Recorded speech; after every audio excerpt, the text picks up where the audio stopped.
Assalamualaikum warahmatullahi wabarakatuh. Hai anak-anak hebat semuanya, selamat pagi. Apa kabar kalian semua hari ini? Semoga kalian sehat selalu ya. Bertemu kembali dengan Ibu Yeni pada pelajaran bimbingan konseling hari ini. Anak-anak, hasil penelitian Indonesia Career Center Network atau ICCN pada 2017 menunjukkan fakta yang cukup mengejutkan. Sebanyak 87% mahasiswa Indonesia mengambil studi pendidikan yang tidak sesuai dengan minatnya.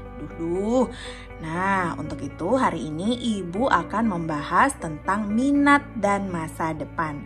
Tujuannya agar anak-anak memahami minat yang ada dalam diri kalian, dan yang kedua, anak-anak mampu mengembangkan dan menggali minat yang ada dalam diri untuk lebih memantapkan dalam memilih sekolah lanjutan. Oke, sebelumnya Ibu ingin memberikan penjelasan apa sih sebenarnya minat itu. Ada beberapa definisi minat menurut para ahli, di antaranya menurut Elizabeth B. Harlock dalam bukunya tahun 1999 yang mengungkapkan bahwa minat merupakan sumber motivasi yang mendorong seseorang untuk melakukan apa yang diinginkan bila orang tersebut diberi kebebasan untuk memilih. Pendapat ahli lainnya menurut Walgito di tahun 1981 mengungkapkan bahwa minat adalah suatu keadaan di mana seseorang mempunyai perhatian terhadap sesuatu dan disertai keinginan untuk mengetahui dan mempelajari maupun membuktikan lebih lanjut.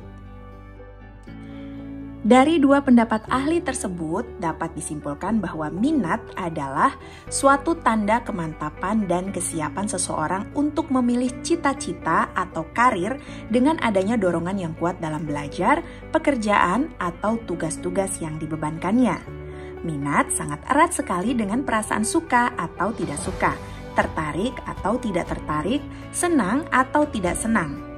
Minat seseorang dapat berpengaruh pada pengambilan keputusan dalam merencanakan masa depan. Anak-anak, ada beberapa faktor yang mempengaruhi minat seseorang. Yang pertama ada faktor dorongan. Faktor dorongan ini merupakan faktor yang paling dekat dengan diri kita, yang mana pada faktor tersebut memang muncul atau hadir dari dalam diri kita sendiri. Faktor tersebut dianggap paling penting disebabkan karena tanpa adanya faktor ini, minat itu seperti apapun tidak akan pernah muncul ataupun juga diwujudkan. Contohnya, pada saat kita ingin menghilangkan kegalauan, maka kita akan melakukan kegiatan seperti bermain gitar, bernyanyi, atau hal-hal yang kita senangi lainnya. Hal tersebut muncul dari diri sendiri. Faktor yang mempengaruhi minat selanjutnya yaitu faktor motif sosial.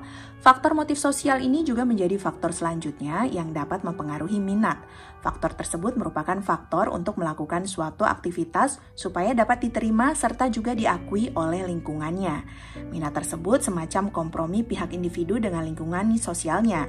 Misalnya nih anak-anak, seperti minat pada belajar musik karena ingin menjadi pemain musik, dan lain sebagainya. Faktor lain yang mempengaruhi minat seseorang yaitu faktor emosional. Faktor emosional ini sangat berhubungan erat sekali dengan emosi, karena faktor ini termasuk kompleks dengan menyertai seseorang yang berhubungan dengan objek dan juga minatnya. Kesuksesan seseorang tersebut berada pada aktivitas karena aktivitasnya tersebutlah yang menimbulkan perasaan suka ataupun puas. Sedangkan apabila kegagalan yang menghampiri, maka akan mengurangi minat seseorang terhadap kegiatan atau aktivitas yang bersangkutan. Anak-anak, minat pada umumnya bisa dikategorikan menjadi 12 jenis, antara lain 1. Mekanikal. Artinya, minat terhadap aktivitas yang berhubungan dengan bidang mesin, alat-alat, perkakas, dan daya mekanik. Contohnya, menjadi insinyur sipil dan montir. 2. Outdoor. Minat terhadap aktivitas yang dilakukan di luar atau lapangan, atau pekerjaan yang berhubungan dengan hal-hal rutin di luar. Contohnya, nelayan, sopir, bertani, dan pesepak bola. 3. Medical. Artinya minat terhadap aktivitas yang terkait dengan pengobatan. Contohnya dokter, ahli bedah, perawat, farmasi, dan fisioterapi. Kategori minat selanjutnya yaitu praktikal. Artinya, minat terhadap aktivitas yang berkaitan dengan pekerjaan praktis yang bisa dilakukan dengan keterampilan. Contohnya, ahli bangunan dan karya pertukangan. Kelima, klerikal. Minat terhadap aktivitas yang berhubungan dengan tugas-tugas rutin yang memerlukan ketelitian dan ketepatan dalam perhitungan. Contohnya, manajer bank, sekretaris, atau pegawai. Karakteristik minat yang keenam adalah social service. Artinya, minat terhadap aktivitas yang berkaitan dengan kesejahteraan masyarakat, keinginan menolong, membimbing, dan menasehati, keinginan mengerti orang lain dan mempunyai ide. Contohnya adalah guru serta psikolog. Musikal.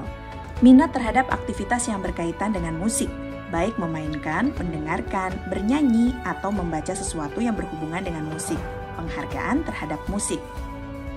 Contohnya pemain musik, komponis, guru musik, penikmat musik.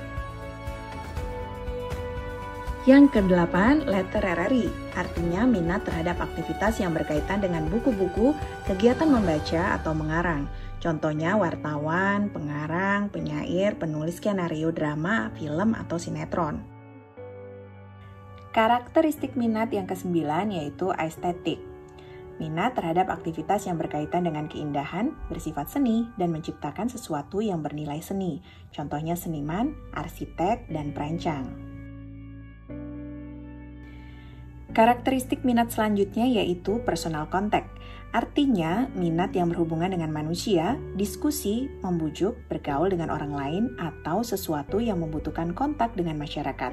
Contohnya sales, penyiar, konselor, motivator, atau broker.